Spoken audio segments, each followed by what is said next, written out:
Most businesses are great at setting goals and really bad at hitting them. It's time for you to stop being okay with your business results. So let's jump into how OKRs can make all the difference. Let's go. I don't know what comes next, but I couldn't care less. I refuse to be stressed. There's no fear in my chest. Hear the boom from my steps. Walk away from the pain I've been through. This feeling I'm feeling is brand new. This the moment I break through. Welcome to 10-Minute Masterclass, your weekly mic drop for business breakthrough.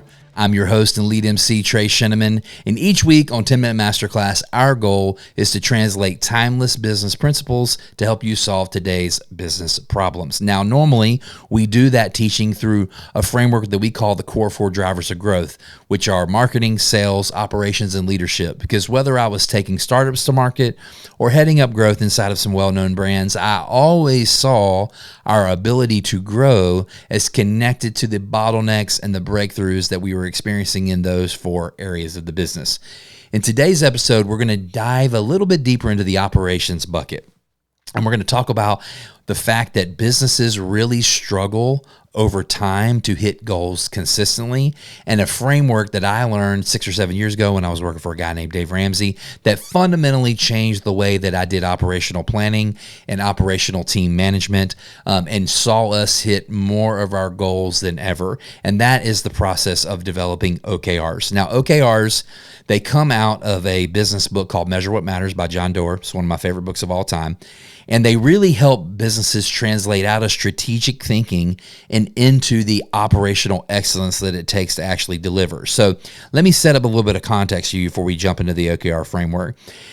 I in my experience, when business owners are really great at 3 of the 4 things that I'm about to say. Vision is where you want to go as a business. Business owners tend to be really great at that. Mission is why you want to go there. Okay, they tend to be really good at that. They normally have a purpose for behind the business that they're doing. Strategy is how you're going to get there by when. They tend to be pretty decent at that area too, at least thinking strategically about their business.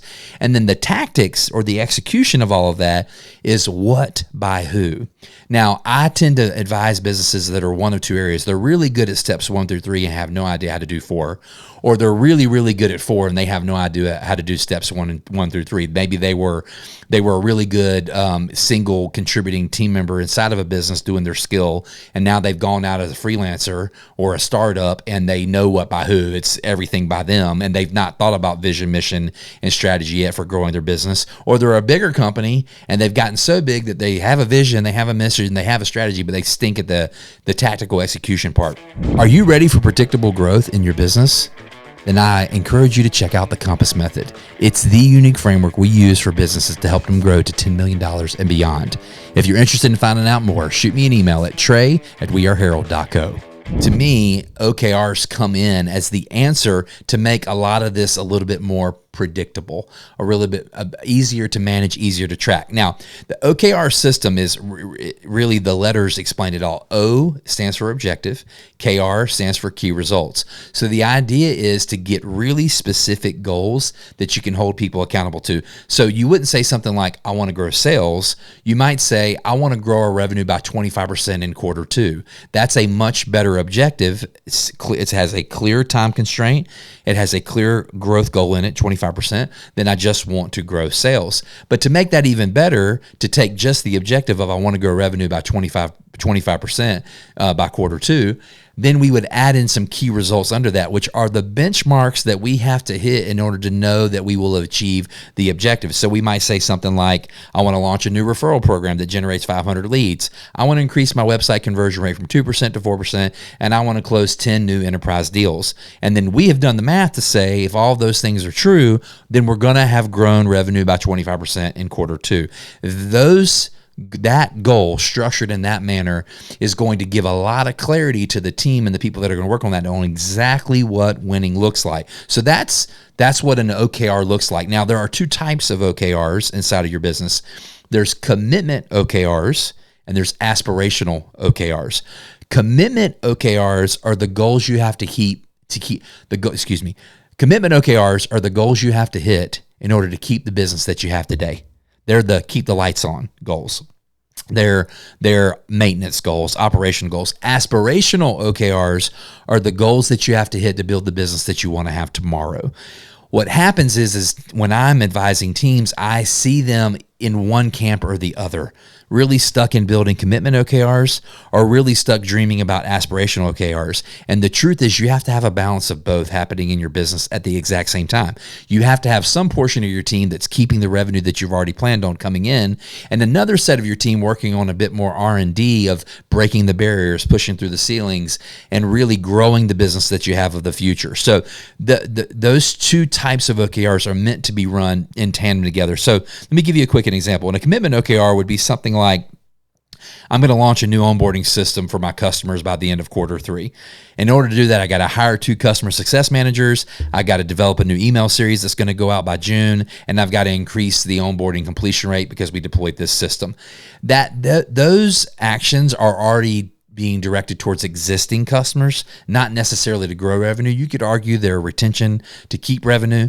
But that's an example of what a commitment OKR is. It's like, we need to build a thing. We need to build the thing by this point, and these are the things that we need to know to have built it. An aspirational OKR is something that really, in its structure, should stretch and challenge the team. Like, when you say it out loud to them, they should kind of look at you like, have you lost your mind? This feels like a big stretch goal. And that's exactly what we're going for. Something like that might be, we want to become the number 1 app in our category for remote workers by 2026, which is like, a year and a half from now. That's a long time away. We're technically a year from now, for us. But let's say it was 2027, a year and a half from now, almost 2 years from now. Well, then we could do really big key results under this stretch goal, this aspirational goal. We might say we want to increase the downloads of our app from 10,000 to 100,000. That's a 10x increase. We might say something like, we want to secure a partnership or a brand deal with 4 Fortune 50 companies because we want them to be using their app with their teams. We might say something like, we want to double our user retention rate from 30% to 60%. Big, huge, crazy goals. They're not going to be solved in a quarter. They're going to be solved over a longer period of time. It's the balance of having your team built both on operating what they have today with effectiveness and efficiency, while some portion of your team is building the thing that they need to have tomorrow with effectiveness and efficiency. That growth becomes more predictable. I just see teams see leaders, business owners, asking their teams to switch between those two things rather than running both of those things at the same time. Massive unlock for your business if you can get down with this.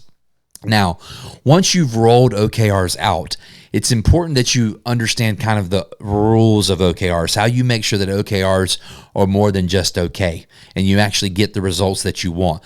The first one is the OKR, in its essence, has to be really simple. If you make it overwhelmingly complicated, no one's ever going to hit it. So my rule of thumb is 1 clear objective with somewhere between 2 to 4 key results. 5 is too many.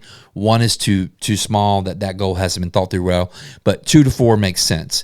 It has to be measurable. If you can't track it, you can't improve it. So avoid using like vague terms like improve or optimize. Like, I know those like buzzword business words make sense, but like, make the words around the measurement of this really, really specific. The third aspect to a really great OKR is to make it owned. Every OKR inside of an organization should have this many people that run it. 1. They should have 1 owner. That owner is fully accountable. A term one of our organizations I used to work for uses, they're the single wringable neck. I know that sounds violent, but that's a good way of thinking about it. It's like, you are responsible for this, because if it's really truly a shared responsibility endeavor, then it's no responsibility at all. There's going to be buck passing and scapegoatism and all this stuff that's going to happen inside of the organization. So single owners matter a lot. The 4th rule of a great OKR, to make it not just okay, but great, is to make it public, whether you stick it in print on the wall in your office, or you have a digital dashboard that you look at, or a TV screen in your office, like whatever it is, make it to where everyone understands what each other's OKRs are and what they're working on, because it's going to drive alignment and clarity within the team, shared responsibility, camaraderie. And the last one is make it reviewable. Don't just set OKRs one time and forget about them. Weekly or bi-weekly, have an OKR review meeting where you're saying, how are we doing to our goals? What's holding you back? What other resources might you need? And have each one of your OKR owners give a brief little 30 or 45 second update on what's going on. So everything's right in front of you all the time.